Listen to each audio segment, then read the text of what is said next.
Movie के शुरू में हम यूएस के सोल्जर को देखते हैं जिसका नाम जॉन होता है, जिसने अपने सभी दोस्तों को एक जंग में मौत के घाट उतरते हुए देखा था। इस हादसे में इसका दिमाग पर बहुत ही गहरा असर हुआ था। फिर एक दिन ये शॉप में कुछ सामान लेने के लिए जाता है, तभी वहाँ पर दो गुंडे गन लेकर घुस जाते हैं और सभी को डराने लगते हैं। लेकिन जॉन को इससे कोई फर्क नहीं पड़ रहा था, बल्कि इसने उस गुंडे की गन को पकड़ के अपने सर पर लगा लिया और उस गुंडे को कहा कि अगर गोली मारना है तो सर पर मारो, ताकि इंसान की तुरंत ही मौत हो जाए। वो गुंडा भी जॉन की इस हरकत से काफ़ी हैरान हो गया। तभी जॉन ने उसकी गन छीनकर उसी पर वार कर दिया था, जिसे वो गुंडा ज़मीन पर गिर के बेहोश हो जाता है। अब जॉन दूसरे गुंडे की भी धुलाई करता है। जॉन अपने घर पर सो रहा होता है, तभी उसकी बहन सिंडी आ जाती है। वो जॉन से कहती है कि मैं अपने किसी फ्रेंड की शादी में आई थी और कुछ दिन बाद वापस ब्राज़ील जाकर अपने समाज सेवा के काम पर लग जाऊंगी। फिर हमें कुछ दिन बाद का सीन दिखाया जाता है, जहाँ हम सिंडी को देखते हैं जो ब्राज़ील के समुद्र बीच जख्मी हालत में बेहोश पड़ी हुई थी।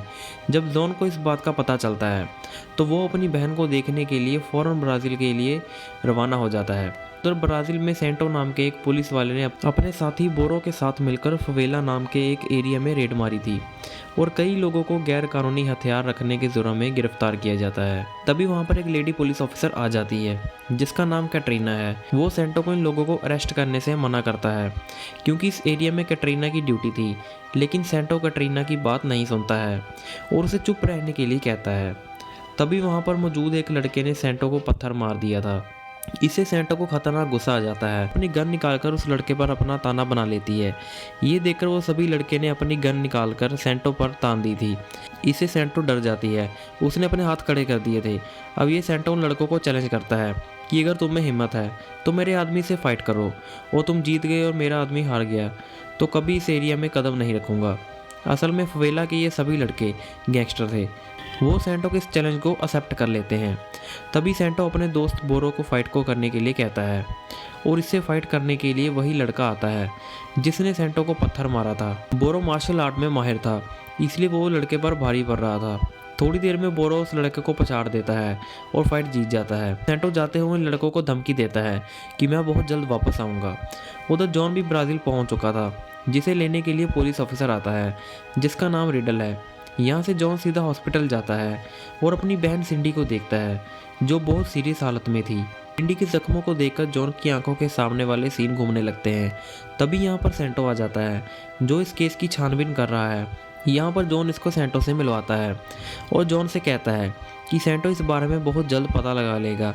लेकिन जॉन भी इसके बारे में पता लगाना चाहता था, इसलिए वो सेंटो से कहता है कि मुझे उस जगह पर लेकर के चलो जहाँ पर सिंडी जख्मी हालत में पड़ी हुई थी।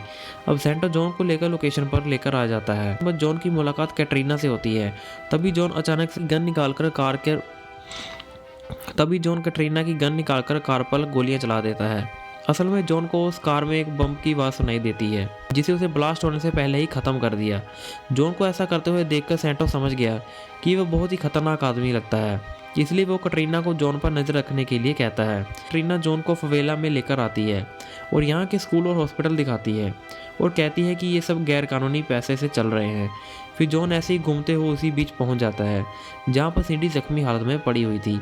तभी वहाँ पर उसे कुछ लड़के नज़र आते हैं। जॉन उसका पीछा करता है। तभी जॉन की नज़र एक लड़के के गले पर पड़ती है।